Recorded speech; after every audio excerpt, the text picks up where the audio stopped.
Fantastic.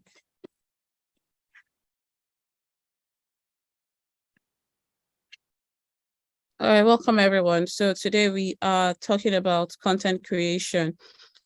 Before we started recording, we mentioned that in order to have an online presence that is engaging and that is consistent, you need to be consistent with your font, your voice, and a couple of other things we mentioned yesterday. Today we talked about the interactive. All right, welcome everyone. So today we are talking about, at least we know we're live. So what do you need to have on your content calendar? The first thing you are there to do is to sell. You're there to sell. And that's what we call your promotional content. What you sell is as simple as that. You need to have this as part of your calendar. And it's always good to have your calendar color coded so that you know that, okay, when you're planning the calendar, 40%, at least 40% of your content should be sales. We'll talk about how to get into more details about your promotional content, but just know this, it includes, when we say promotional, it doesn't mean that it's just an offer or a sale or a discount, but it's simply what you sell. So what you sell is your promotional content. Why do you need to tell people what you're selling, and why do you need to plan it in advance? You need to plan this in advance because you want people, and this also is about your podcast. If you want people to listen to your podcast, you already know your topic, you know your different parts of your content that you're putting out there, you know your call to action. I'm assuming everybody knows these things. All right, let's start again. When you are selling, your sales content needs to talk about the benefits to the person, not necessarily just what you have to give, not because it's cheaper. You have to give people a reason to buy from you or to listen to you or to go and read your email or read your blog post. Your promotion content is not just about this is a product. It can be a service. It can be an action. Anything you are getting somebody to do, don't say because it's content that would improve the person, then it doesn't matter. No. As long as you're telling somebody to go and do something, that content ceases to be a promotional content only, and it has now become something that is, ceases to be educational only. It has become a little bit promotional because you're telling the person to leave where they are to go and read something. The platform most people are on is Instagram and then Twitter. So for example, you have written a wonderful blog post and it's a promotional content for you, or you have a fantastic episode. Then you tell people, take this link, go and listen to it. You're taking the person away from their primary source of consumption to another platform. That is promotional and value added, even if your content will add value to them. We have collaboration. This is what we call partnership content. So it's about you coming together with others and showing people that you're not selfish. Because most of the time you go to someone's profile, you only see their faces. What you want to have is a combination of different networking, collaboration, and other things that you are part of to show that you're not a lone wolf. So if you are, the simplest way to do the collaboration content is to think about how you can cross-promote somebody's content. So we now split collaboration and partnership. In the past, we used to have them as one, but now we've separated them and I will explain why. So collaboration is you and someone are hosting a podcast together. You go for networking events, simple things like that. That's our collaboration content. So if you do a giveaway with your friends, you do Q&A sessions, you take over somebody's Facebook Live, those things are similar when it comes to collaboration and partnership. The simplest way to get collaboration and partnership done is through Man Crush Monday, Woman Crush Wednesday. So you know that every Monday and Wednesday you talk about somebody else. It can be somebody in your industry that you intend to collaborate with in the future, somebody that you've collaborated with in the past. It doesn't have to be selfish. And if it's somebody you intend to collaborate with in the future, I don't know what industry everybody is in, but don't make it seem like this is our Woman Crush Wednesday, this is our Man Crush Monday, and just make it seem vague. Give people a reason to go to that person's page. Explain why you like this person. For example, if you want to collaborate with I don't know what the biggest podcast is. What's the biggest podcast in Nigeria? For those that I guess all of you. I think I said what I said. Okay, so if you want to collaborate with I Said What I Said, and you're like, oh, they have a new episode, go and listen. Tell people what you gained from the episode. And sometimes they may not acknowledge you at all, but they see those things. In the future, when you are engaging with them, they may mention it. But the reason, and other people see that you are not only about your own content. If your podcast is bigger than other people's podcasts, then sometimes you are like, you know what, this person is starting off, but I like what they are doing. This is what they talk about. Simple. It can be a book that you read, an author that you look forward to meeting. Tell people why they should read this book. Don't just say, Man Crush. The mistake many people make is Tara Durotoye is our Woman Crush Wednesday. She's beautiful. And so, yes, she's beautiful. She has out of Tara. What else? What's your own unique perspective when you are writing about collaboration and partnership in your calendar? You're making it part of your calendar so that your calendar doesn't seem like you're only giving shout outs when you want something from someone. Because sometimes some people do this thing, go and tag this person and tell them to choose me for their giveaway. They're looking for a guest host this week. Tag them. No, that's selfish. We're all selfish sometimes, but you want a situation where your content is holistic. You are improving the lives of your listeners and your users. Think about the fact that you want your followers, you want their lives to be improved. You want them to see you as a reasonable person, as an authority figure in your industry. Then you need to put yourself in a position to be liked, but to be trusted.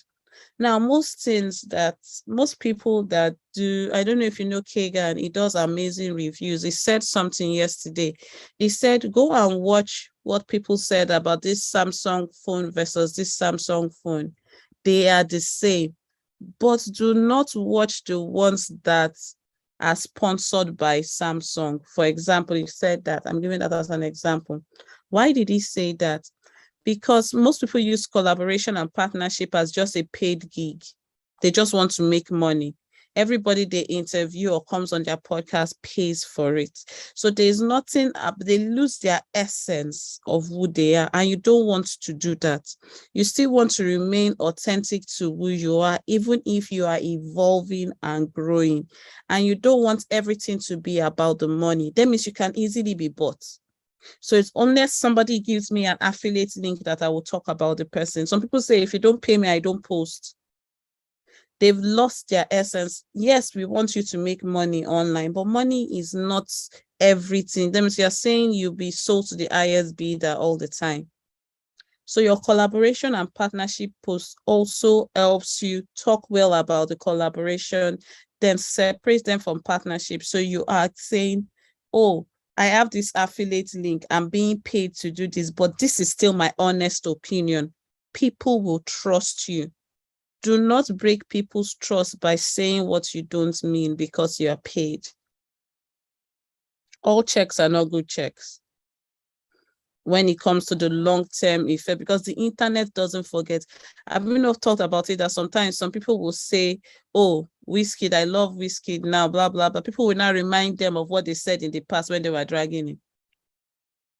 I don't know if anybody has ever witnessed it, or somebody comes out and the person is now talking good about somebody else and everybody says, you cannot repent so fast. This is who you are. This is what you said. You want to ensure that people will believe what you say. And even if you change your mind, you'll be able to own up and say, this was my stand before, but now this is what I believe. There are many people that are influencers that, especially during this political year, that everybody knows that we're not falling for what they did in the last elections. We know you people are paid.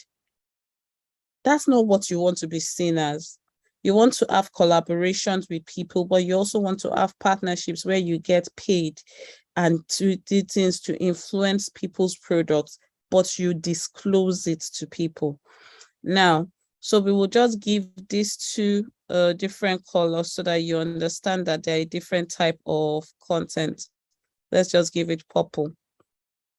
Now, user-generated content. This is social proof content. It's content that shows people, talks to people about your product from the user's perspective. It is created by people. So it's people's reviews, testimonials, what they say about your product. I don't know if you know this campaign that was done by iPhone when they said shot on an iPhone. And it was people that started the hashtag before Apple now used the hashtag also, because of how effective user-generated content is or was. So we can argue that it still is. That's a conversation we would have one day where we talk more about user-generated content and creative ways to do it. But user-generated content is content generated by people. So for example, someone has used your CV writing service and the person says, I worked with this brand, they wrote my CV, I got jobs. You know what? All of you need to go and work with them. Fantastic people. Their customer service was good. That's user-generated content. That's just a simple way of describing it. But it's generated, it's also called UGC. So that's what you will see it as most times online. Google UGC, you will see the pros and cons of it, because the same way user-generated content can uplift your brand, it can also drag your brand down. And you don't want to force people to do reviews for you. There are sometimes people are bullied into doing reviews. Oh, you've not done review for me. Let it come from a place that they want to do it, and you make it easy for them by creating specific hashtags. We talked about shot on iPhone. One wonderful example of user-generated content was Coca-Cola. When they did this campaign where Coke had people's names on it. I don't know if any of you remembers that campaign where Coke did this thing, because to me, this is a golden content. So everybody was looking for their names on the Coke bottle and taking pictures of it. That generated noise without Coke paying for people to do ads and to get their billboards in front of people. Coke bottles were reaching people where they were on social media. It was generated by people. Let's pause for a while to discuss these 4 types of content before we go to value-added content. So we've talked about promotion, collaboration, partnership, and user-generated content. Show of hands, how many people have seen user-generated content in actions or have bought something because of what others have said about it? So you've seen a review of a product and the reason you bought it is because somebody said something. So it's only Benga that has bought from somebody else's review. So the rest of us, is either we don't buy online, we don't listen to other people, or okay, we have 2 people. Fantastic. All right. So Bolaji, why don't you trust reviews? Oh, we have 3 people. Okay. Bolaji, why don't you trust reviews when it comes to online content? Or why don't you purchase? Basically, the normal things we know. We know that most brands can be fraudulent. They pay people to review. In fact, there's a common one I know that people. This is my personal experience from people, not myself, but very close relative. And I will use that as an maybe like to tell everyone to be watchful of all this. Most of these Instagram online stores, They advertise gadgets and things, even clothing. This particular one was a clothing brand, and this particular person paid online, and after that time they blocked the person. Now, what does it means that, and on the brand, you see thousands of comments on that particular brand. You will see thousands of comments, and you will see fewer comments. So automatically, the bad comment they remove it. So because I understand that people can pay and they paid, so I don't really trust online reviews. In fact, I don't even go for it. Once I see, even if you have thousands of, and most of them are always positive, positive. I know, we're done. There's no how you would satisfy everybody. Even the biggest brand of our time, they still have bad comments from people. So why will you have positive reviews every time? So that's Okay. that's my reason.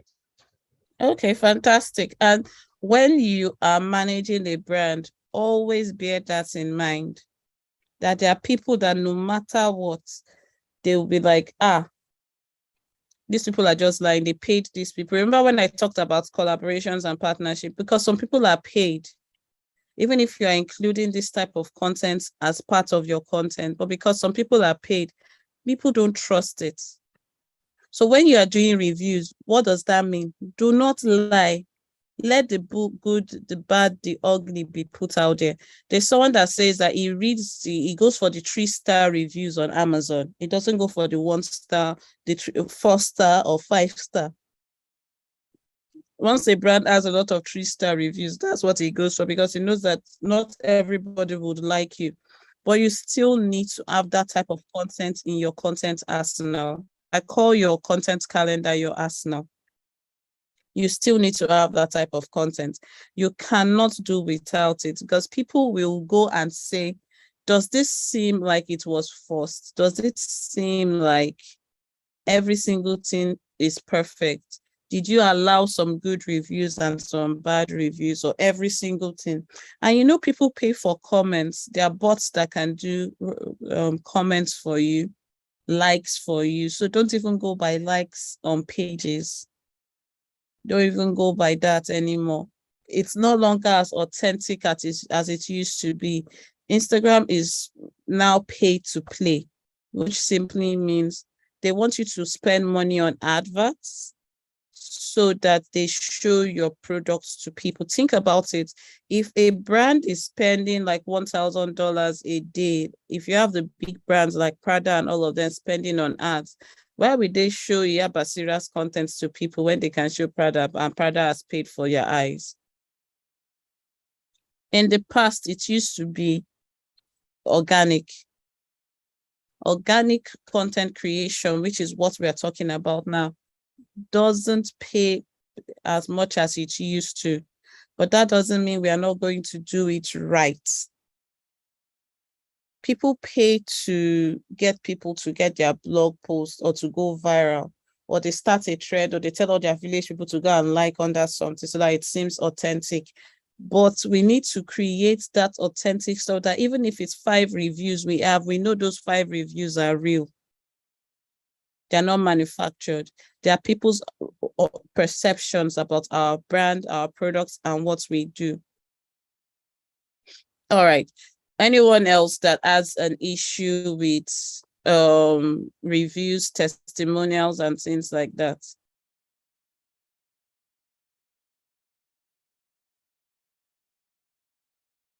No one else. All right. So what's the difference between a collaboration and partnership?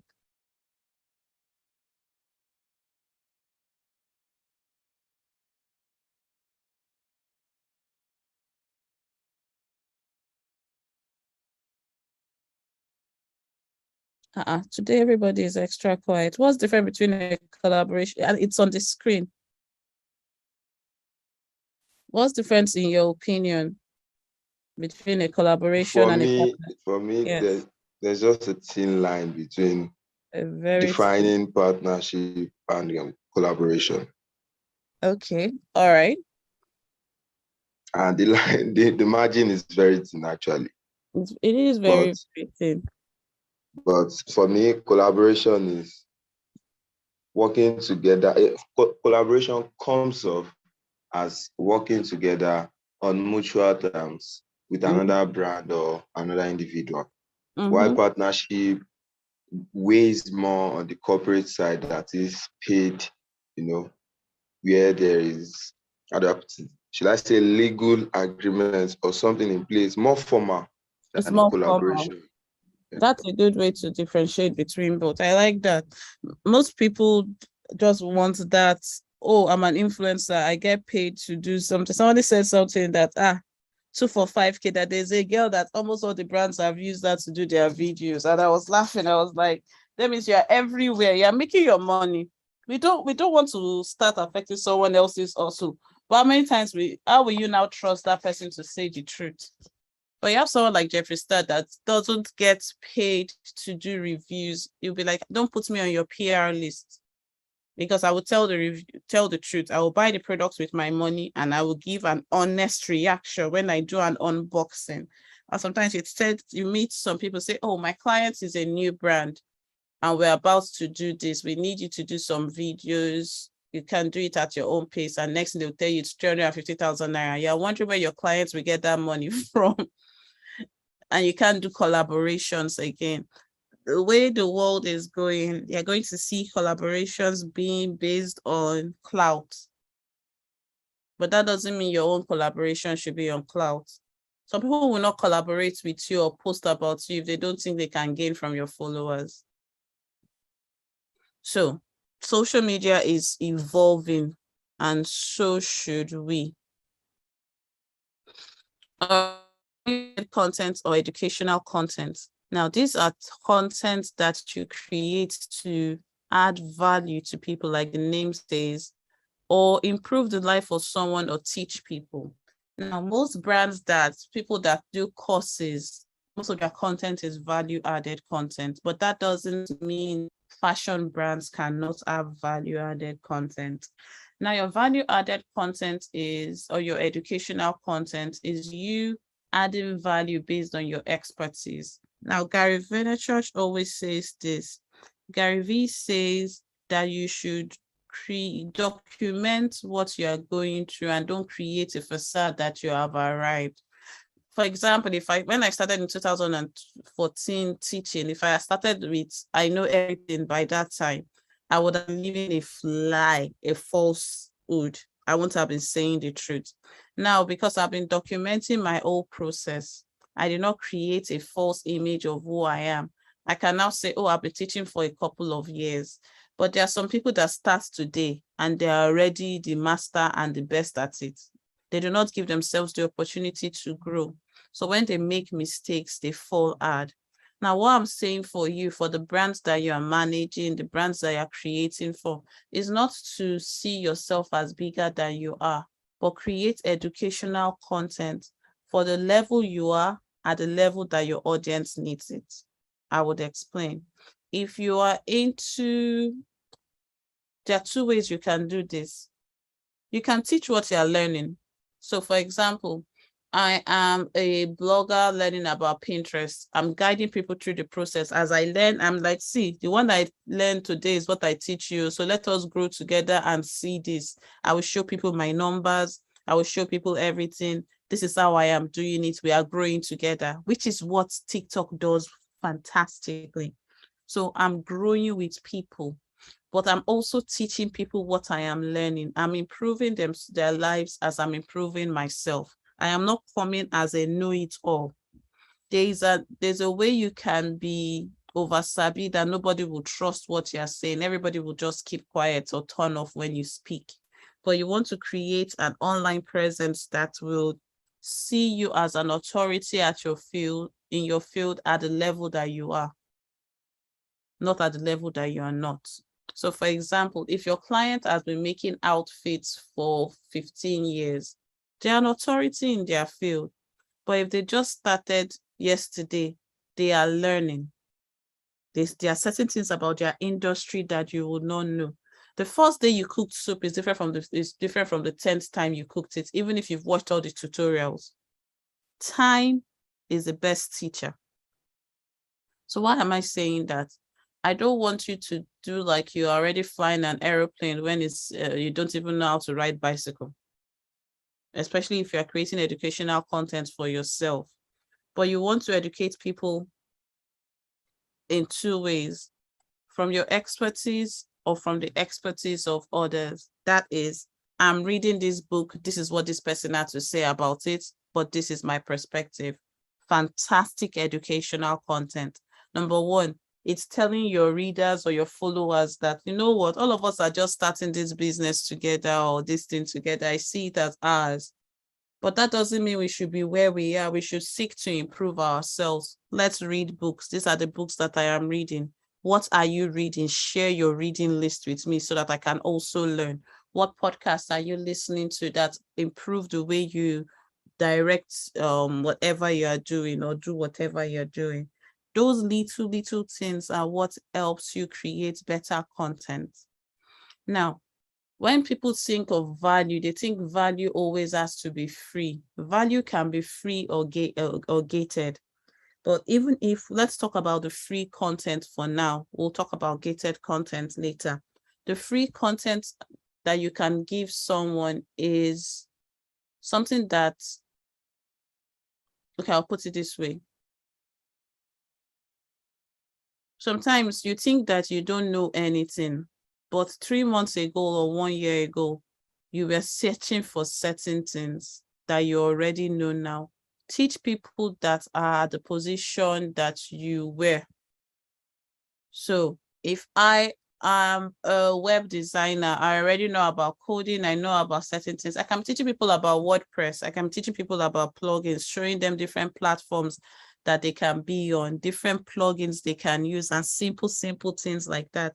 But educational content is content that educates, improves, and adds value to people. And our shortcut of creating educational content is Coupon. Who remembers what Coupon is?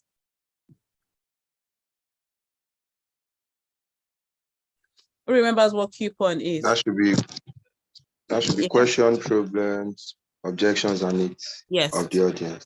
Yes. So if you are looking at your value added content or your educational content as answering questions people have, fixing problems and giving them solutions to their problems, handling objections they would have, and meeting their needs, you are in a better position to create content than trying to guess and say, what can I teach today? You're teaching based on questions. You're teaching based on problems. And when I say teach, it doesn't have to be what I am doing now. It can be just one point that you give to somebody. It can be a quote. It can be something inspirational that you teach the person, but you leave the person in a better state of mind. Have you not been scrolling through Instagram sometimes and you see a quote and you're like, this person really just answered the question that I have at the back of my mind. This really just helped me. How can you help your audience, especially if you have a podcast? How can you help your audience think better about themselves, about the way they see themselves, about the way they live their lives? How can you leave them better people than you met them? That's what your content is trying to do. If not, it's just going to be like every other person's content. Even if it's a skit, if you look at someone like Mr. Macaroni, his skits, some of his skits are educational, some of his skits are just to make you laugh. But they may have an underlying lesson to it. It's not every time that you will do news or be a lecturer. No, your value added content can be a tip. It can be recommendations of books. It can be, I took this course. Oh, as you're going back to school, ASU has called off the strike. If you have lots of students, talk to students about budgeting. That is a problem that they are facing. So value added content is educational content that we now base on Coupon.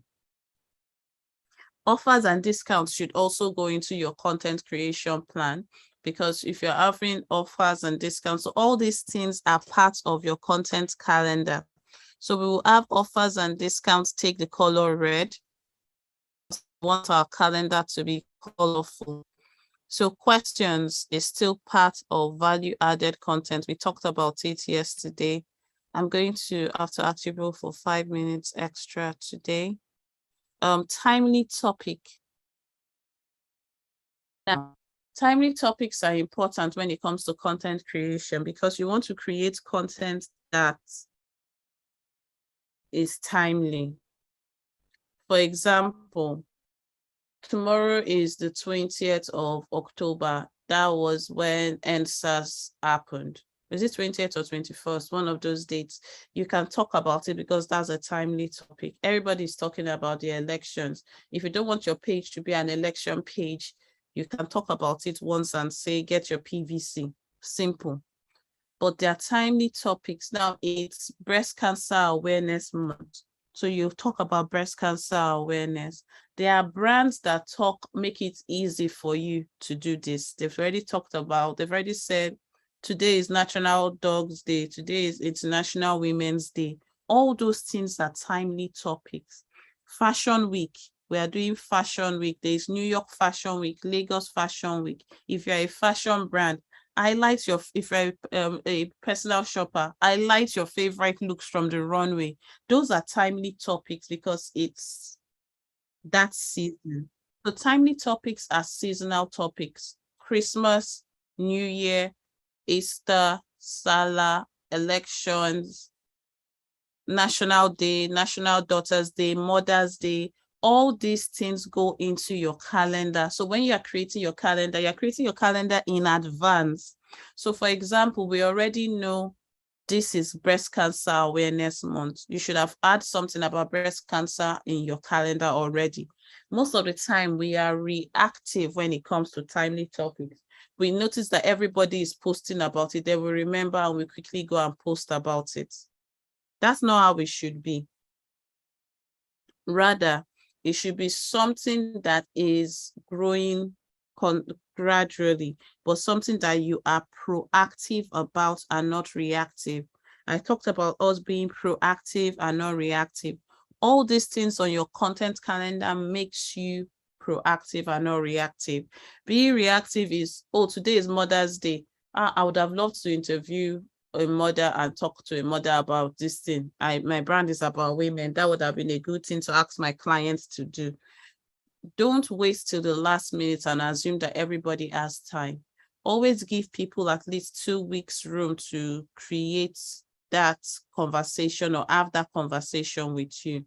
If you know it's International Women's Day in March and the whole of March is about women, that means by now, when you're planning your next quarter content on your calendar, you already have an idea, the women you want to highlight, the women you want to interact with, the women you want as guests on your podcast and certain things. So when it comes to executing it or implementing it in March, it's easier for you. So timely topic being part of your content plan makes life easier for you because then you are not reactive, but you are proactive.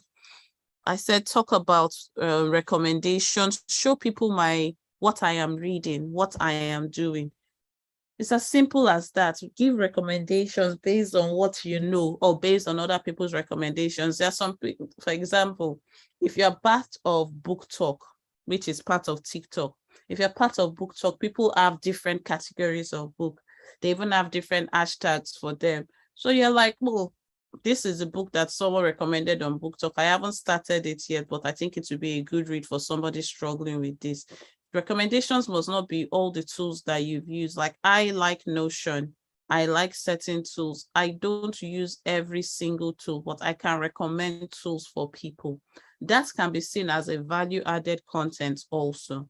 But I just put it separately so you can think about the tools you're recommending. You can have your tools for the month or something like that as part of your calendar. Then quotes, we have different types of quotes. We have inspirational, motivational, and aspirational. That's your assignment for today. What's the difference between inspirational, aspirational, and motivational?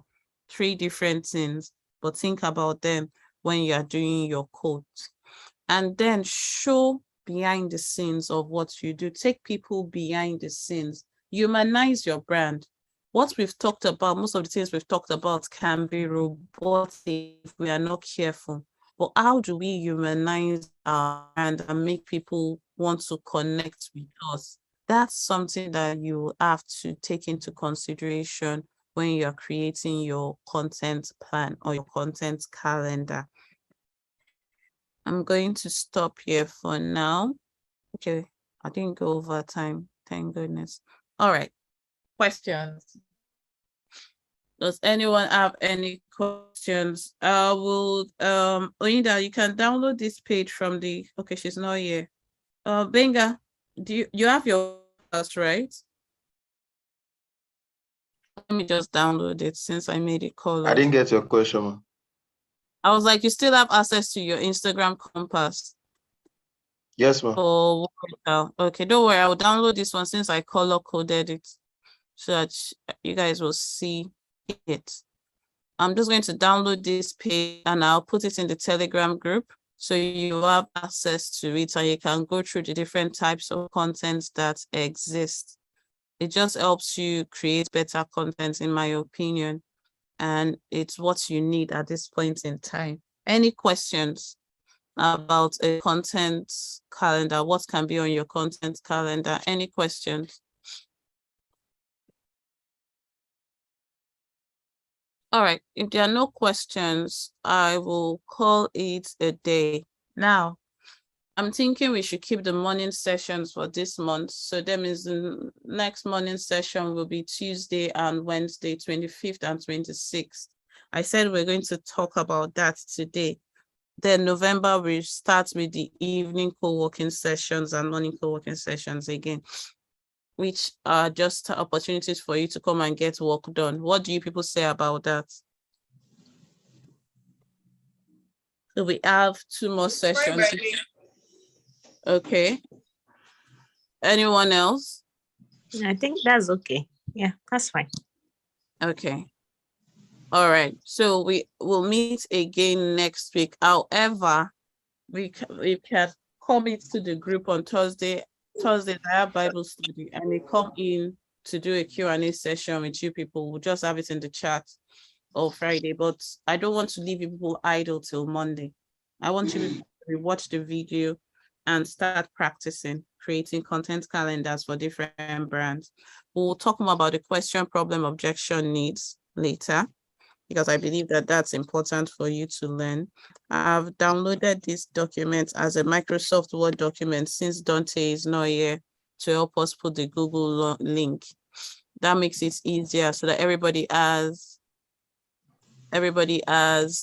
access to the documents at once. But if we do it this way, rather than doing a 2-hour session, I think 1 hour is enough for people to still be awake when we are learning, rather than us being distracted. But anyway, ladies and gentlemen, if there are no questions, we meet again on Tuesday. Co-working sessions are just for you to come and work together. So I'll probably start the calls in the evening so that you can have a practice on how it works. And it just happens in the Telegram group for those that have not joined before. Benga, we have a meeting tomorrow with Fola, so 9 a.m. So Gloria and Benga, please don't forget about that. So tomorrow I'll see you people, and I think Friday I have another meeting with another brand. So that's why I'm not coming in on Fridays. But they are what I call free learning days. Watch the videos, practice. It's simple things that are the easiest to do. Once we build this foundation, we can look at how to get things done and other things, but at least you start preparing content almost immediately. All right. Okay. Thank you, everyone. At least I'll mute myself now. And since everybody has been quiet. Thank you, ma'am. You're welcome. Thank you, ma'am. You're welcome. You're welcome. All right then. Thank you. Okay. Bye, everyone.